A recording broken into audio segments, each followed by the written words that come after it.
جی بسم اللہ الرحمن الرحیم۔ ریکارڈنگ کی پرمیشن دے دے ساتھی، اور ذرا مجھے کوئی ساتھی اپنی اپنا مائک کھول کے ذرا مجھے بتائے آواز کیسی آ رہی ہے اور ریکارڈنگ پرمیشن مل گئی ہے؟ ذرا مجھے بتا دیں۔ ہاں جی، ریکارڈنگ تو چل رہی ہے۔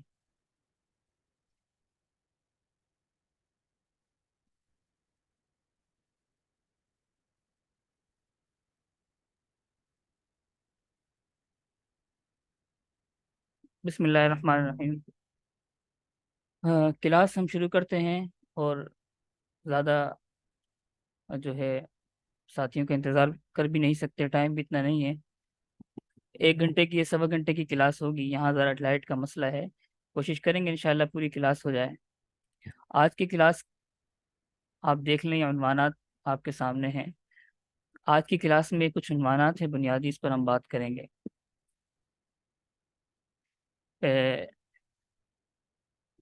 فلسفے کی تعریف۔ دراصل ہمارا جو کورس ہم نے ڈیزائن کیا ہے، اس سے پہلے یہ جو ہمارا فارم ہے رد الحاد JYM کا، اس کا ذرا سا تعارف کرا دیتا ہوں، اور اپنا بھی ذرا سا تعارف کرا دیتا ہوں۔ تقریباً 4-5 سال ہو گئے ہمارے کراچی میں ایک ادارہ ہے JYM انسٹیٹیوٹ، اور جامعۃ الشیخ یحییٰ المدنی کے نام سے۔ وہاں فضلاء کرام کے حوالے سے ان کی فراغت کے بعد ان کو مختلف قسم کے کورسز اور تخصصات کروائے جاتے ہیں۔ اس میں سے ایک تخصص فی العقائد بھی ہے۔ وہاں بندہ 3-4 سال سے پڑھا رہا ہے ان موضوعات کو، اور یہ 5واں سال ہے۔ ان موضوعات کا مطالعہ رہتا ہے، اور اس پر پھر ہم نے مختلف طریقے سے کام کیا ہے۔ ہم نے ایک فارم قائم کیا ہے رد الحاد کے عنوان سے، رد الحاد و شبہات جدیدہ JYM۔ وہاں بھی مختلف کورسز ہم کرا چکے ہیں۔ تو یہ جو کورس ہم نے ڈیزائن کیا ہے، اس میں جو بنیادی ہمارا مطمع نظر ہے، نصب العین ہے، وہ یہ ہے کہ جو اس وقت مذہب بیزاری پھیلی ہوئی ہے پوری دنیا میں اور عالم اسلام میں، اس کے محرکات اور بنیادی اسباب میں فلسفہ جدیدہ کہہ لیں آپ، یا آپ مغربیت کہہ لیں، اس کا بڑا عمل دخل ہے۔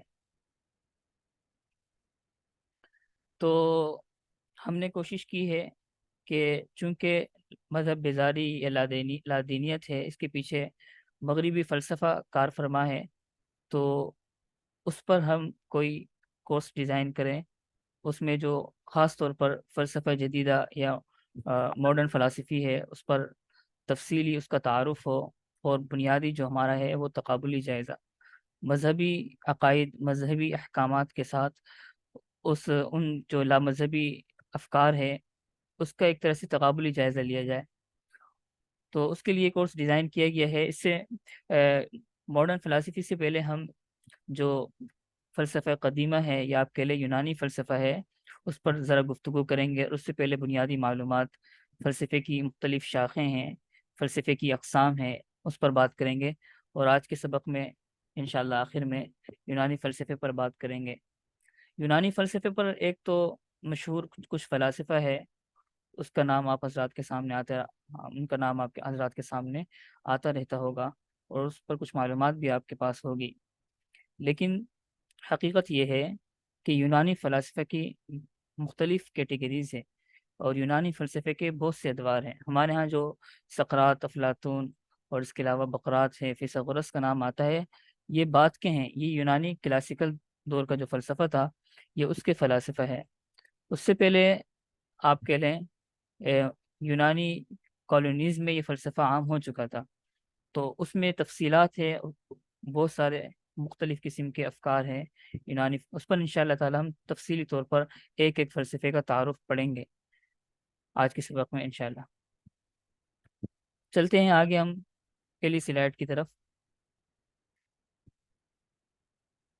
یہ فلسفے کی تعریف، اس کے بعد فلسفے کی شاخیں ہیں، مختلف قسم کی آپ کہہ لیں اس کی تقسیمات ہیں۔ پہلی تقسیم ما بعد الطبعیات ہے، یہ میں نے اردو میں لکھا ہوا ہے کیونکہ اکثر ہمارے جو شرکاء ہیں وہ مدرسے کے فضلاء، متخصصین اور طلباء کرام ہیں۔ معذرت میں دیکھ نہیں سکا، کچھ حضرات ہمارے جو ہے ان کو پرمیشن دینی ہے، میں دے دیتا ہوں۔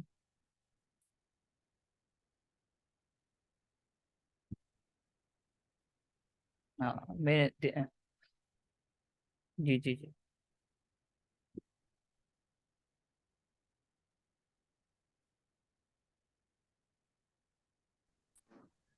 جی جی جی ہاں آواز آ رہی ہے؟ جی احباب اپنا مائک ذرا بند کر دیں. ہاں مائک ذرا بند کر دیں. آواز صاف آ رہی ہے؟ کوئی ایک ساتھی بتائیں، کوئی ایک بھائی بتائیں شریک ہے. میری آواز پہنچ رہی ہے آپ تک؟ جی مجھ تک پہنچ رہی. جی ٹھیک ہے ٹھیک ہے. ہم کہہ رہے تھے، پڑھ رہے تھے کہ پہلی سلائڈ پر بات چل رہی تھی فلسفے کی یہ شاخیں ہیں. یہ اردو میں لکھی ہوئی ہے، انگریزی بھی اس کی ساتھ ساتھ ہم نے آگے لکھی ہے. طلباء کرام مدرسے کے ہیں، ان کے آسانی کے لیے اس کو اردو میں ڈیزائن کیا گیا ہے. ما بعد الطبعیات، میٹا فزکس، یہ آپ کہہ لیں الہیات کے نام سے، کونیات کے نام سے، وجودیات کے نام سے اس اصطلاح کا تعارف کروایا جاتا ہے. دوسرے نمبر پر یہ دوسری شاخ ہے علمیات، تیسری شاخ جمالیات ہے، اخلاقیات ہے، اور آخر میں منطق ہے. تفصیلی تعارف آگے آ رہا ہے. اب فلسفے کی تعریف ہم دیکھ لیتے ہیں. فلسفے کی تعریف: لفظ فلسفہ یونانی الفاظ فلو اور صوفیہ کی عربی صورت اور مماثل ہے، یعنی یہ یونانی لفظ اس لفظ سے نکلا ہے. یونانی اصطلاح کے معنی ہیں حکمت سے محبت. یہ اصطلاح سب سے پہلے قدیم فلسفی مشہور فلسفی ہے فیثاغورس اس نے استعمال کی.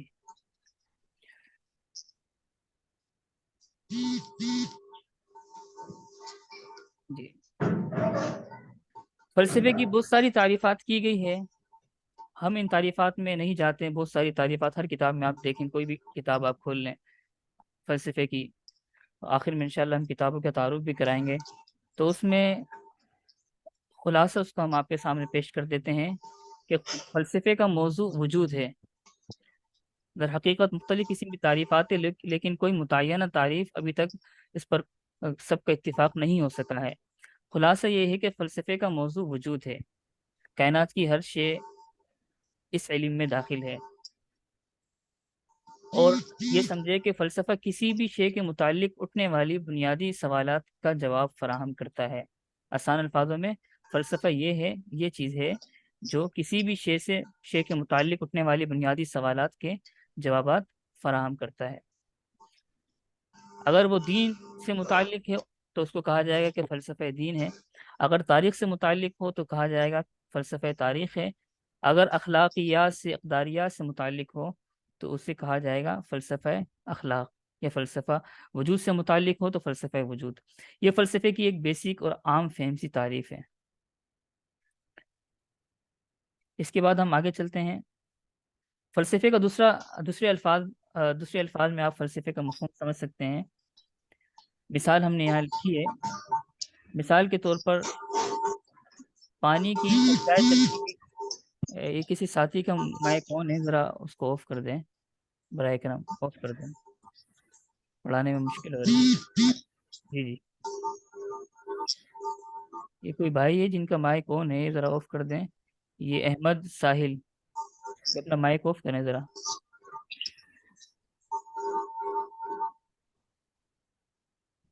بھائی احمد ساحل اپنا مائک آف کر دیں آپ. جی مہربانی. مثال کے طور پر پانی کے اجزاء ترکیبی، آکسیجن، ہائیڈروجن، یہ معلوم کرنا سائنس کا کام ہے، اور یہ دریافت کرنا کہ اس کی ترکیب اور نظام کے پیچھے کوئی دماغ مصروف عمل ہے، یہ فلسفہ ہے. اقوام عالم کے، ایک منٹ میں ذرا سب کو ایڈمٹ کر دوں. اقوام عالم کے عروج و زوال پہ بحث کرنا تاریخ ہے، اور وہ قوانین اخذ کرنا جو عروج و زوال کا باعث بنے ہیں، یہ فلسفہ ہے. فلسفی کائناتی مسائل مسائل کی حقیقت تلاش کرتا ہے اور ان اقدار و معانی کا مطالعہ کرتا ہے. افلاطون کہتا ہے کہ فلسفہ تلاش حقیقت کا نام ہے. یہ کچھ باتیں آپ کے سامنے آئی ہیں. امید ہے اس سے فلسفے کی ایک بیسک اور آسان اور عام فہم تعریف آپ کے سامنے آ چکی ہوگی. بطور کلی ہم یہ کہہ سکتے ہیں فلسفہ عقل کے استعمال کا نام ہے، یعنی عقل کا استعمال کرنا، کسی چیز کی حقیقت اور ماہیت تک پہنچنا، یہ کسی بھی چیز کی شناخت حقیقی طور پر اور اس کے آپ کہہ لیں گہرائی تک اس کی شناخت کرنا، اس کی جستجو کرنا، السلام علیکم یہ جو ہے فلسفے کی. جی جی بھائی، حضرت، خیریت؟ آپ سبق چل رہا ہے ابھی، ذرا مائک آپ آف. ہیلو، جی اپنا مائک، وعلیکم السلام ورحمۃ اللہ. ہاں مائک آف کر دے بھائی اپنا. حضرت ابھی آپ ہی کا کام کرانے کے لیے بیٹھا ہوں. جی جی مائک آف کرے ذرا اپنا. صاحب یہ کہہ رہا ہوں کہ آپ کے فون پے میں 500 روپے تو ہوں گے؟ جی ہے جی. بعد میں بات کیجیے گا، ابھی مائک اچھا، مائک آف کر دے، بعد میں بات کریے گا ابھی سب. شاکر تو دے دے گا 7 اور قاسم کے میں نے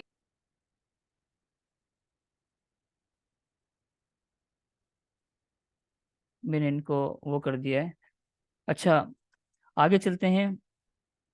یہ کہہ لیں کسی بھی موضوع کی حقیقت اور تہ تک پہنچنے کے لیے جانے والی عقلی جدوجہد کو فلسفہ کہا جاتا ہے. آسان الفاظوں میں یہ ہم نے فلسفے کی تعریف پیش کر دی ہے. اس پہ غور کرنے سے سمجھ آتا ہے کسی بھی چیز کی حقیقت کو جاننا اور اس کی جستجو کرنا یہ فلسفہ ہے. اب فلسفے کی پہلی قسم ہم نے پڑھی ہے میٹا فزکس یا مابعد الطبیعیات.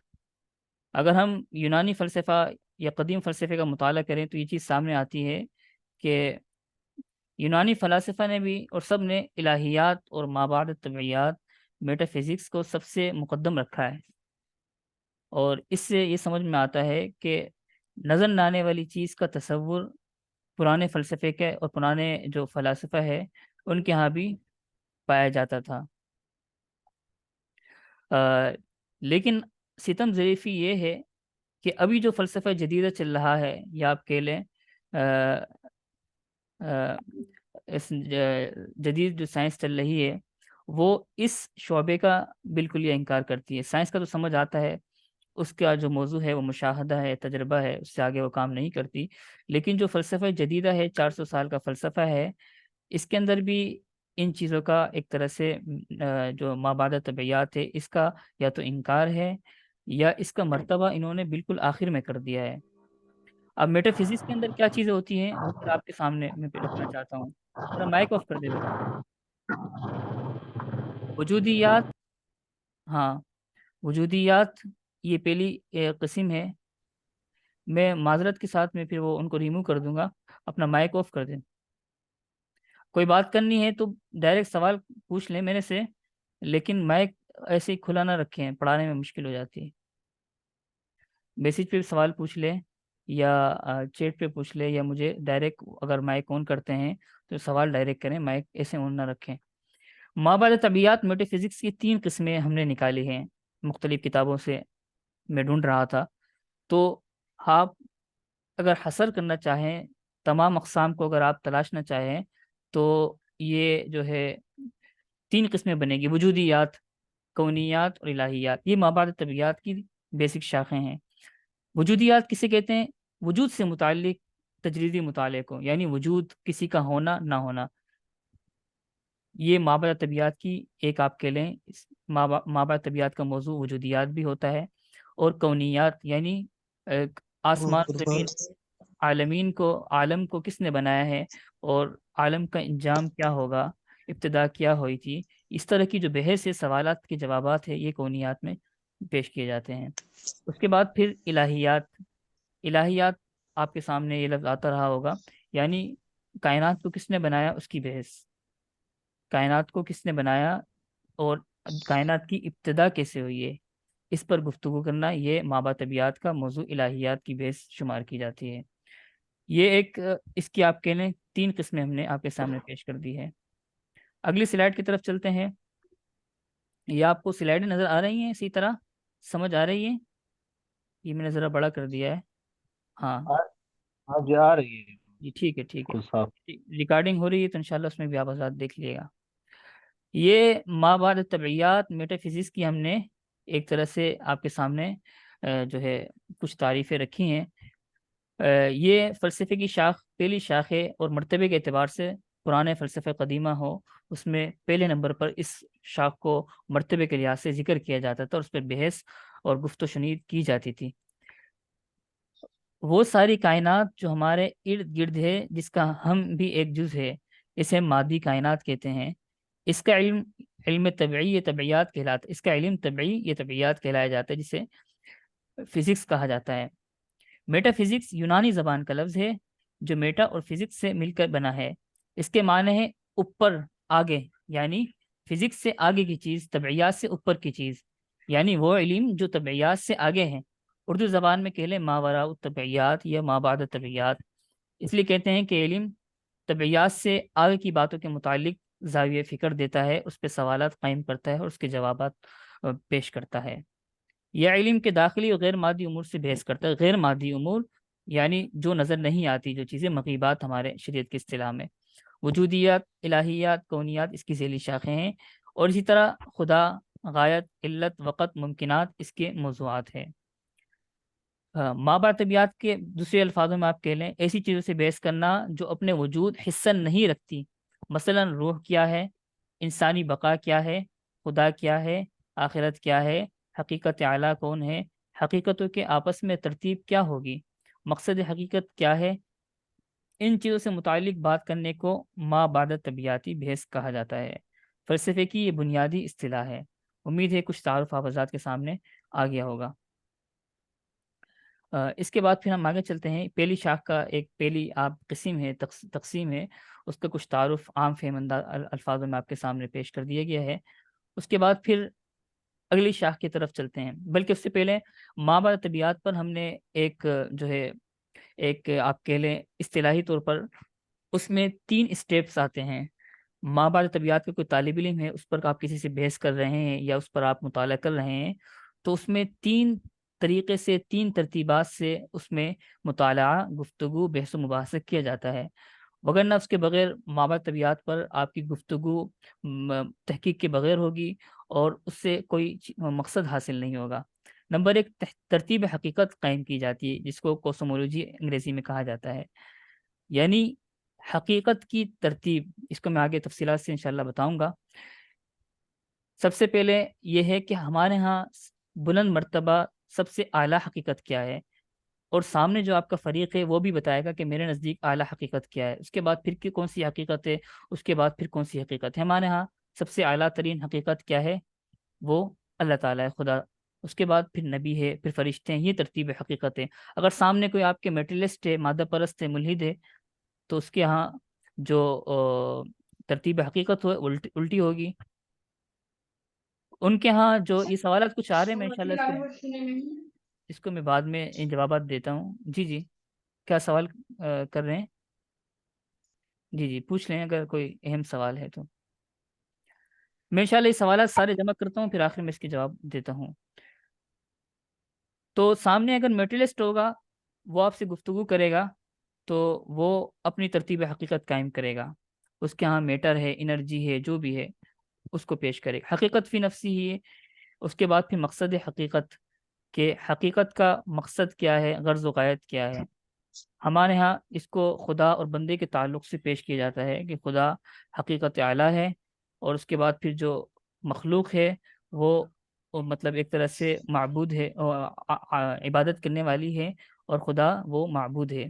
یہ ہمارے ہاں جو مذہب میں جو ترتیب حقیقت ہے، مقصد حقیقت ہے، اس کو آگے پیش کریں گے۔ ہم نے سلائڈ اوپر کر دی، لیکن اس پر انشاءاللہ تفصیلی گفتگو آگے آئے گی جب ہم ملحدین سے، یا آپ کہہ لیں مذہب کو نہیں ماننے کیا والے، بول رہے ہیں؟ ان کے ساتھ جو گفتگو ہوتی ہے اس میں تم جو لگاؤ گے؟ اصول و آداب ہوتے ہیں، اس پہ ہم انشاءاللہ بات کریں گے۔ بھائی چھوڑ دو چھوڑ دو چھوڑ دو۔ مائک بند کر دے بھائی، ایک عبدالحد بھائی مائک ذرا اپنا بند کرے۔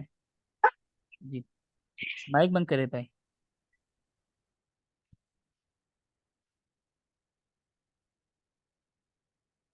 ہاں، یہ میں نے نیچے ذرا لکھا ہوا، اس کو بھی پڑھ لیتے ہیں۔ حقیقت کیا ہے، اس سے بحث کی جاتی ہے مابعد طبیعت میں۔ حقیقت کیا ہے، جب آدمی اپنی مابعد طبیعت کو چھوڑ دیتا ہے تو ترتیب حقیقت اس کی کیا ہوتی ہے، اس حقیقت کا مقصد کیا ہوتا ہے۔ آپ اگر یہ چیز اچھی طرح سمجھ لیں، مثال کے طور پر ایک مثال میں آپ کو یہاں دے دیتا ہوں، یہاں بھی لکھا ہوا ہے سامنے۔ اگر آپ کے ہیومنسٹ ہے، ہیومنزم کو ماننے والا ہے اور اس کے نعرے لگانے والا ہے، جو فلسفہ جدیدہ کے ہاں باقاعدہ ایک پورا ازم ہے ہیومنزم، اگر آپ اس سے گفتگو کریں گے تو اس کے ہاں ترتیب حقیقت اس طرح ہوگی کہ سب سے پہلا مرتبہ انسان کا ہے، انسانی خواہشات کا ہے، اس کے بعد پھر دیگر مراتب ہے۔ انسان آزاد ہے، انسان گویا کہ خدا کے سٹیج پر ہے، خود فیصلہ کرتا ہے، خود اپنی خواہشات کے مطابق جو خیر و شر ہے اس کے قداریات کو وہ وضع کرتا ہے۔ جبکہ ہم اگر گفتگو کریں گے، ہمارا ترتیب حقیقت الٹ ہے۔ ہمارے نزدیک انسان ایک طرح سے اللہ تعالیٰ کا غلام ہے، ہمارے ہاں یہ ترتیب حقیقت ہے۔ تو اگر ہم اپنی ترتیب حقیقت کو اور کوسمولوجی کو اچھی طرح جان لیں اور اس کے درمیان ہم تنقیح کر کے بات کریں تو مکالمات میں آسانی ہوتی ہے، اور مابع طبیعت کی جو ایک گفتگو ہے یہ نتیجہ خیز ہو جاتی ہے۔ یہ کچھ باتیں ہم نے لکھی ہوئی ہیں۔ انسانی حقوق کی خلاف ورزی پر بڑی بات کی جاتی ہے آج کل، تو اس پر اگر ہم گفتگو کریں گے تو ہم ان کو بتائیں گے کہ انسان کے متعلق اگر خدائی احکامات ہے تو وہ بطور اس کے ہے کہ خدا مالک ہے اور انسان اس کی مخلوق ہے، اس کا غلام ہے۔ ہمارے یہاں یہ ترتیب حقیق۔ امید ہے یہ باتیں آپ کو آگے بھی انشاءاللہ سمجھ آ جائے گی اور کچھ آپ کو ایک خد و خال آپ کے سامنے آ گیا ہوگا۔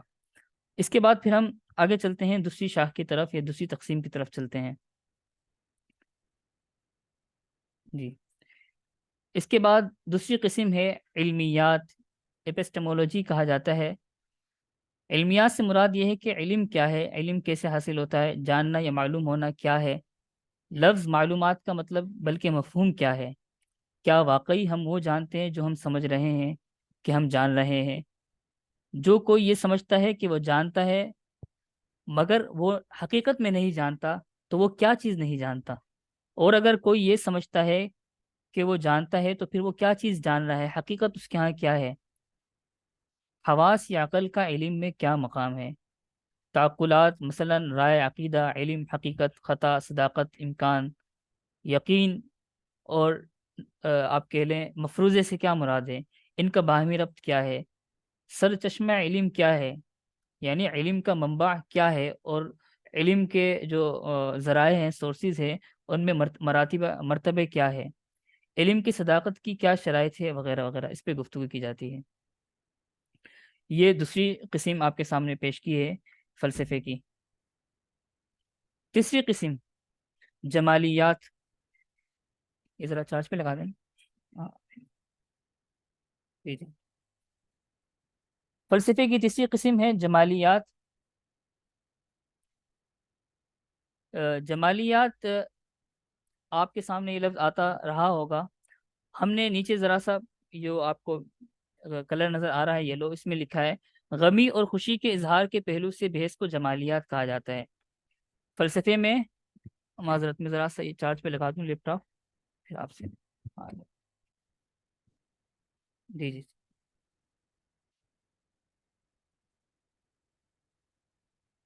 ہاں ٹھیک۔ جمالیات غمی اور خوشی کے اظہار کے پہلو سے بحث کو جمالیات کہا جاتا ہے۔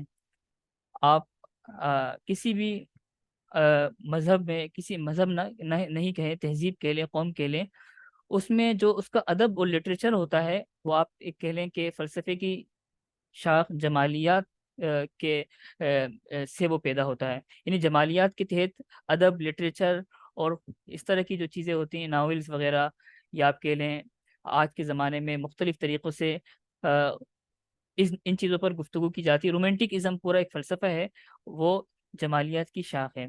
جمالیات کو وسیع شعر و ادب ہو گیا، یہ تمام چیزیں اس میں شامل ہے۔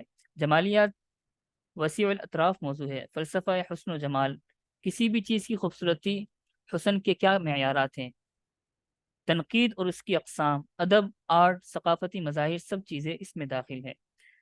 تو یہ کسی بھی تہذیب میں آج کل خاص طور پر اس کو بنیادی حصہ شمار کیا جاتا ہے، جمالیات کو، اس کا لٹریچر ہو یا اس کا جو ہے ادب ہو، جیسے ہمارے یہاں اردو ادب ہے، یہ ہمارے قومی ایک طرح سے ورثہ شمار کیا جاتا ہے، اور کسی بھی تہذیب کا خد و خال جو ہے یا کسی بھی تہذیب کے بنیادی عناصر میں یہ چیز بنیاد کی حیثیت رکھتی ہے، جمالیات۔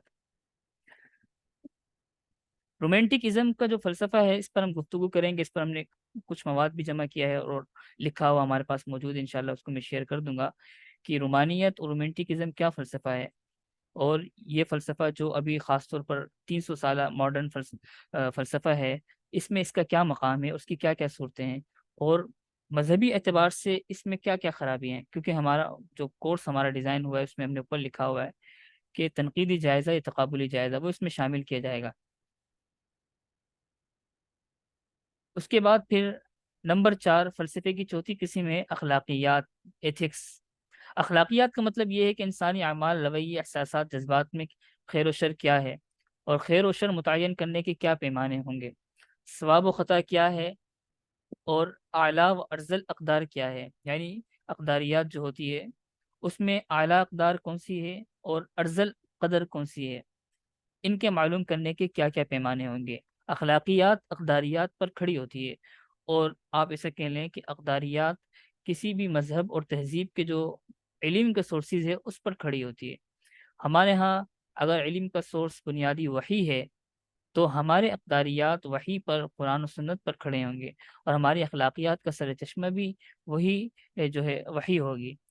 لیکن اگر آپ لامذہبی معاشرے پہ چلے جائیں تو وہاں جو ان کی اقداریات ہے وہ مشاہدہ، تجربہ یا ظاہری جو سورسز ہے اس پر قائم ہوتے، یا آپ کہہ لیں جو سوشل سائنس ہے اس پر قائم ہوتے ہیں۔ تو لہٰذا یہ اخلاقیات یہ فلسفے کی چوتھی بڑی قسم ہے۔ آگے چلتے ہیں، منطق، لوجک، یہ فلسفے کی پانچویں بڑی شاخ ہے۔ منطق سے مراد وہ عقلی طریقہ استدلال ہے جس کے ذریعے ہم علم تک پہنچتے ہیں، اپنا مدعا ثابت کرتے ہیں، اپنے دعوے کے دلائل اس کی مدد سے ڈیزائن کرتے ہیں۔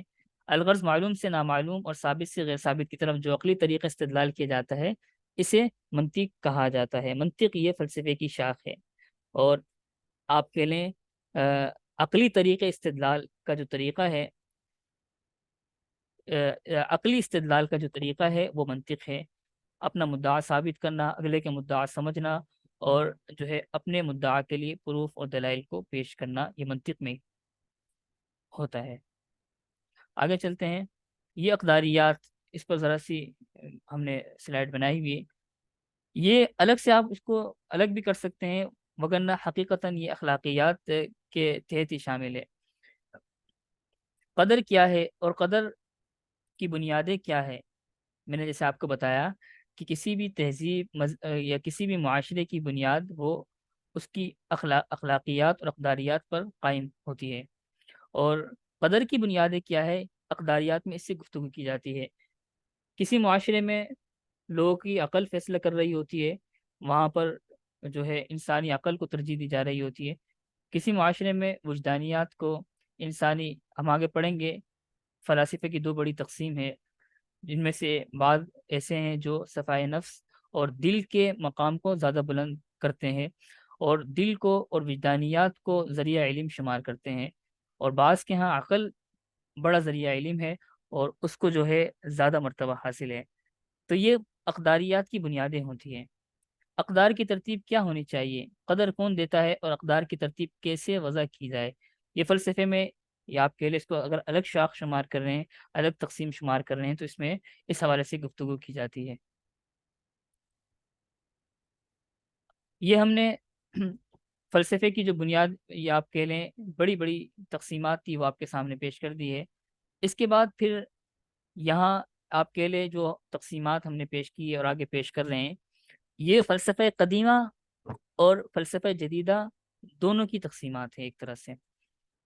ہاں ایسا ہے کہ کوئی تقسیم، کوئی شاخ، کوئی موضوع، کوئی فکر ایسی ہے جو فلسفہ قدیمہ میں زیادہ اس کو اہمیت حاصل رہی ہے، اور فلسفہ جدیدہ میں اس کو اتنی اہمیت حاصل نہیں ہے۔ بعض سورسز کا، بعض ذرائع علم کا فرق آ گیا ہے۔ یہ کچھ ہم نے، اس کو بھی ہم نے جمع کیا ہے انشاءاللہ، سارا لکھا ہوا لکھی ہوئی صورت میں، اور ہم آپ کو دے دیں گے۔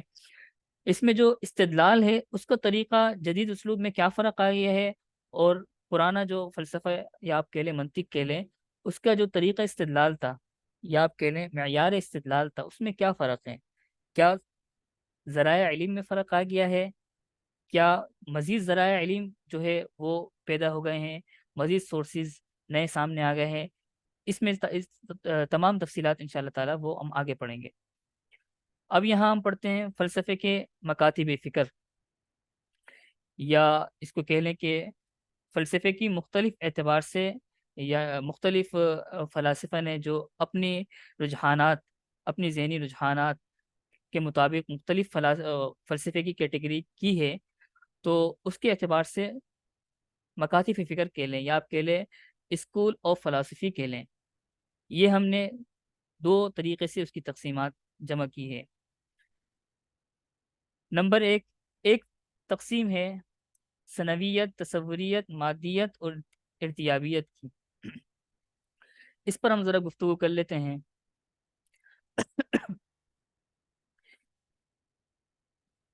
کائنات میں جتنے بھی مظاہر ہیں اس کی دو قسمیں ہیں۔ پہلی قسم ایسی ہے جو حیاتی ہے، جیسے کہ روح ہے، اور دوسری قسم وہ ہے جس میں حیات نہیں، روح کے ساتھ آپ عقل کو بھی ملا لیں، روح ہو گئی عقل۔ اسی طرح کائنات کی جو دوسرے مظاہر ہے وہ ایسے ہیں جس میں جان یا آپ کہہ لیں جو اس کے اندر کسی قسم کی حرکت نہیں پائی جاتی، جیسے کہ میٹر ہے، اور طبعیات کے تمام مظاہر اس میں شامل ہیں۔ تو یہ جو آپ کہہ رہے ہیں دو مظاہر ہیں، ان دونوں مظاہر کے اعتبار سے فلاسفہ کے مختلف قسم کے افکار ہیں۔ بعض فلسفی اس طرف گئے ہیں کہ کائنات میں جو جان آپ کہہ لیں سر چشمہ حیاتیات ہے یا غیر حیاتیات ہے، دونوں کی یہ کائنات میں جتنے بھی عوامل پائے جا رہے ہیں، مظاہر پائے جا رہے ہیں، ان کا سر چشمہ صرف اور صرف کیا ہے؟ حیاتیات ہے۔ بعض فلاسفہ اس طرف گئے ہیں کہ ان کا سر چشمہ صرف مادہ ہے، میٹر ہے۔ بعض اس طرف گئے ہیں کہ جو یہ مظاہر جتنے بھی کائنات میں نظر آ رہے ہیں ان کے سر چشمہ دونوں ہیں، حیاتیات بھی ہے، غیر حیاتیات یعنی مادہ بھی ہے۔ اس اعتبار سے ثنویت یا آپ کے لیے ڈوئلزم، یہ فلسفے کا نام ہے، ڈوئلزم کے فالوور یہ کہتے ہیں یا اس کے پیروکار یہ کہتے ہیں کہ کائنات میں روح یہ بھی اصل ہے اور کائنات میں میٹر مادہ یہ بھی اصل ہے۔ تصوریت آپ کے لیے آئیڈیلزم جو ہے یہ فلسفہ، اس کے پیروکار یہ کہتے ہیں کہ کائنات میں اصل تو روح ہے، لیکن جو مادہ ہے وہ بھی ایک حقیقت رکھتا ہے۔ تیسرے نمبر پر مادیت ہے، یا آپ کہہ لیں میٹرلزم کہہ لیں، ایٹمزم کہہ لیں۔ ان کے ہاں کائنات کی جو حقیقت ہے اور کائنات میں آپ کہہ لیں کائنات جس سے بنی ہے وہ میٹر ہے، مادہ ہے۔ مذہب کا ٹکراؤ اس شاخ سے اور اس اسکول آف فلاسفی سے ہوتا ہے، مادیت۔ چوتھی قسم ہے ارتیابیت، جس کو انگریزی میں کہا جاتا ہے اگنوسٹکزم۔ ان کے ہاں حقیقت کی تعین ان کے ہاں مبہم ہے، وہ کہتے ہیں ہمیں نہ یہ سمجھ میں آ رہا ہے نہ یہ سمجھ میں آ رہا ہے، نہ مذہب سمجھ میں آ رہی ہے نہ لا مذہبیت سمجھ آ رہی ہے، نہ خدا کا ہونا سمجھ میں آ رہا ہے نہ خدا کا عدم وجود سمجھ میں آ رہا ہے۔ ان کو ارتیابیہ کہا جاتا ہے۔ اچھا، یہ ہمارا ٹائم مکمل ہو رہا ہے، میں لنک دوبارہ گروپ میں شیئر کر رہا ہوں، احباب وہاں سے جوائن کر لیں، اور انشاءاللہ پھر اگلا سیشن ہم دوسرے لنک سے پڑھتے ہیں۔